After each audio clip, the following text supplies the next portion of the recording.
একটা হাইড্রোকেওসিল অথবা অর্কাইটিস অথবা ভেরিকোসিল অথবা ইঙ্গুইনাল হার্নিয়া অথবা টেস্টিকুলার টিউমার। মানে আমি চিত্রটা দেখাবো পাশাপাশি ভিডিওতে। তো এই ছোট্ট একটা বাচ্চা মাহির, বয়স হলো 5 বছর। তার অন্ডকোষ ফুলে পানির পোটকার মতো হয়ে গেছে।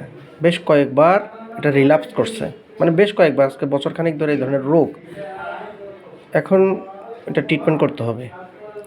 তো অনেক ওষুধে তো চলে আসে, কিন্তু উচিত মতো সঠিক মতো ওষুধ না পড়লে কিন্তু এই রোগ সারবে না। তাহলে আমরা লক্ষণ পেয়েছি, বাচ্চাটা গরম কাতর, মিষ্টি পছন্দ করে, জিহ্বাটা সাদা এবং স্যালাইভেটেড, লিনথিন ইমাসিয়েটেড এবং ঘুমের ঘরে লালা পড়ে প্রচুর। সে মাইল্ড টেম্পার, মেমোরি ডাল, ওবেস্টিনেট, অর্থাৎ তার ভিতর ওবেস্টিনেসি আছে। ঘাম টাম দেয়, প্রচুর ঘামায়, বাচ্চাটারে প্রচুর ঘামায়। এখন বাচ্চাটাকে কি ওষুধ করব?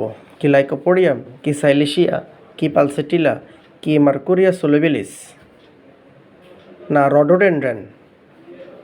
কি ওষুধ দেব? দ্বিধাদ্বন্দ্ব। কিন্তু কেস টেকিং আমাকে বাধাই দেবে সুন্দরভাবে।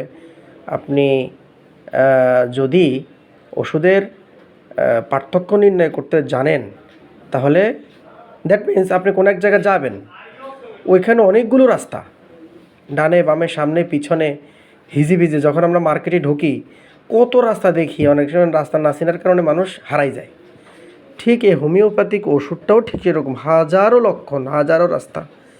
কিন্তু আপনি যদি না চিনেন পালসিটিলা কি, মাক্সল কি, রডোডেনড্রন কি, স্যালিশিয়া কি, এটার রাস্তা কি, পথ কোথায়, কোথায় গেলে স্যালিশিয়া হয়, এই যে এগুলো যদি বুঝতে না পারেন, কোনো অবস্থাতে হোমিওপ্যাথিতে ক্রনিক ডিজিজে সফল হওয়া সম্ভব নয়। তো আশা করি মাহির আমাদের প্রথম ট্রিটমেন্টে, প্রথম ওষুধে আল্লাহর রহমতে শতভাগ সুস্থ হয়ে যাবে।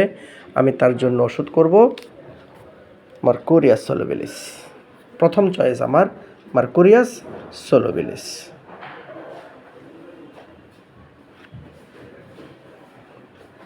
0/1/2